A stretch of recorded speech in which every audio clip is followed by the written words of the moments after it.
میرے محبوب کریم صلی اللہ علیہ وسلم کی زندگی میں نفاست ہے. حضور نے لوگوں کو شرمندہ کرنا پسند نہیں کیا. ایک شخص حضور کے گھر میں مہمان آیا رات کے وقت میں. اس نے کہا میں نبی پاک صلی اللہ علیہ وسلم کے آپ نے سنا ہوا ہے کہ اتنا زیادہ گھر کے اندر گنجائش نہیں تھی رہنے کی. حضور کئی دفعہ مسجد میں ٹھہراتے تھے یا مہمانوں کو صحابہ میں بانٹ دیتے تھے. وہ کہنے لگا میں نے آپ کے گھر میں ہی قیام کرنا ہے. پھر میں ٹھیک ہے آ جاؤ. صحابہ کہتے ہیں جتنا بھی 4-5 بکریوں کا دودھ سارے اہل خانہ استعمال کرتے تھے محبوب کا سارا گھرانہ وہ سارا کٹھا ہی اکیلا ہی دودھ پی گیا. سارا جتنا کھانا تھا اکیلا ہی کھا گیا. رات کو اسے چارپائی پہ سلایا گیا تو کھا اتنا چکا تھا کہ اس کا پیشاب حضور کے بستر پر ہی نکل گیا.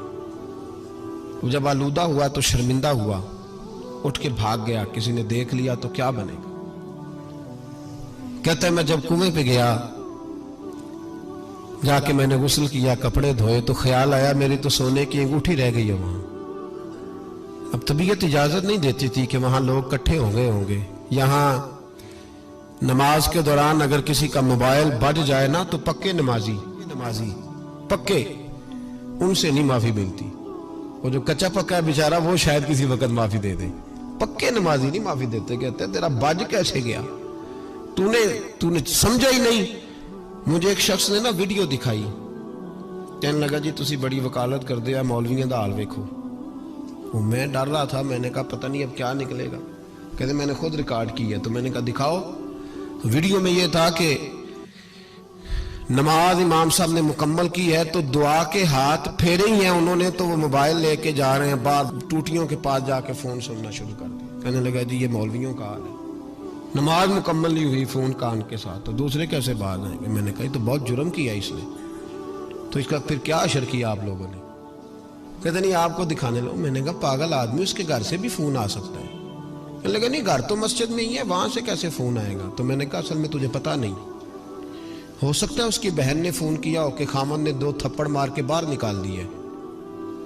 تو وہ ایسا وقت ہوتا ہے جب کھڑا نہیں ہوا جاتا, بات سننی پڑتی. یار معافی نہیں دیتے, ایک ایک جملے پر ایک ایک حرف پر لوگ اعتراض کریں گے, ایک ایک حرف پر کوئی گنجائش ہی نہیں.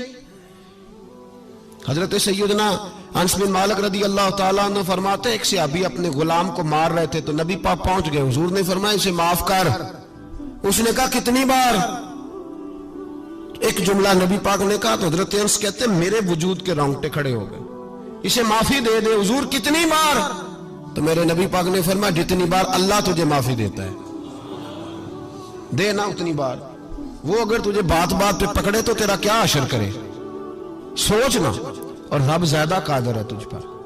ہم شرمندہ کرتے ہیں لوگوں چھوٹی چھوٹی باتوں پر, اور لوگ بڑے سمارٹ بنتے, بڑے سمارٹ. ہم احساس نہیں کرتے. احساس کی دولت حسن ہے زندگی میں. اور میرے رسول کا کمال یہ ہے کہ دنیا میں آج جتنا بھی احساس ہے یہ سارا میرے نبی کا دیا ہوا ہے. احساس جتنا بھی اس وقت ہے یہ سارا میرے رسول کا عطا کرتا ہے.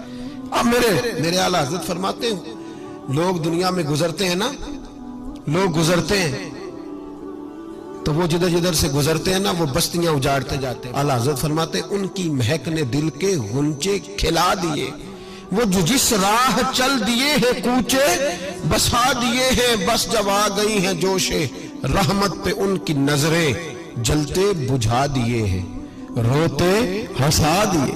یہ کمال تھا میرے رسول پاک صلی اللہ علیہ. وہ شخص کہتا ہے میں انگوٹھی سونے کی رہ گئی تو دل میں خیال یہ تھا کہ واپس جاؤں گا تو وہاں تو حالات ہی بڑے گڑبڑ ہوں گے, لوگ اکٹھے ہوں گے, شرمندگی ہوگی, میں پیشاب کر رہا ہوں بستر پہ, حال بڑا سخت ہوگا, اتنے لوگوں کا سامنا کیسے کروں گا. لیکن مجبوری تھی, انگوٹھی سونے کی تھی, بڑی قیمتی تھی. کہتے ہیں اس انگوٹھی کی مجبوری نے مجھے شرمندگی کا سامنا کرنے پہ مجبور کیا. اور جب میں آ کے حضور کے کمرے کے باہر کھڑا ہوا تو وہاں تو کوئی بھی نہیں تھا. اللہ کے رسول نے بالٹی میں پانی رکھا ہوا تھا, میرے پیشاب پر پانی بہا رہے تھے. خود رسول پاک فرماتے ہیں حضور پانی بہا رہے تھے اور جب میری طرف دیکھا تو محبوب نے مسکرا کے فرمایا غسل کر لیا آپ نے.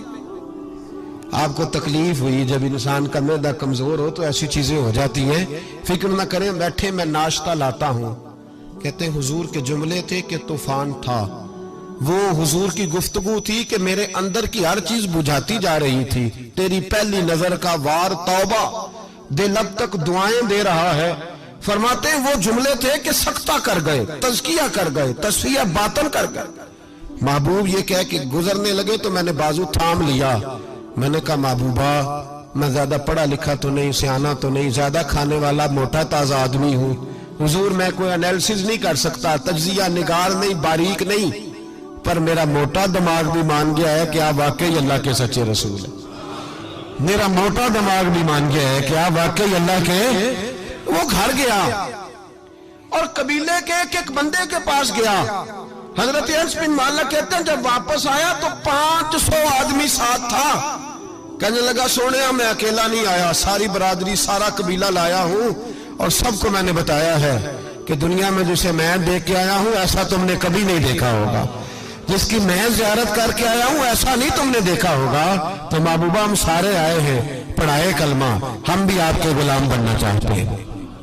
ہم شرمندہ کر کے بڑے راضی ہوتے ہیں، بڑے راضی، لوگ معافیاں مانگ رہے ہیں، منتیں کر رہے ہیں، جناب غلطی ہو گیا تو ہوئی کیوں؟ میں تو ایسا ہوں، میں نے تو کبھی نہیں کی، میری مثال دیکھ لو، میں تو لوگ فوراً دلائل دیں گے۔ او بھائی کسی کو شرمندہ کر کے تجھے کیا ملے گا؟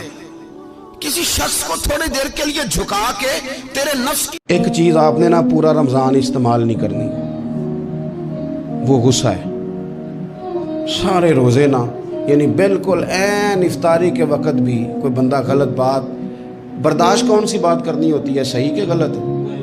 صحیح کو تو برداشت کرنے کی ضرورت ہی نہیں ہوتی، برداشت کرنی غلط بات ہوتی ہے، اس کو سہنا ہے، اسے کہنا یار روزے ہیں، رب کی رحمت برس رہی ہے، جا میں نے تجھے اللہ کی رضا کے لیے معاف کیا۔ اور ذہن میں حدیث رکھنی ہے کہ حضور نے فرمایا تو رب کے بندوں کو معاف کر، اللہ تجھے معاف فرمائے گا۔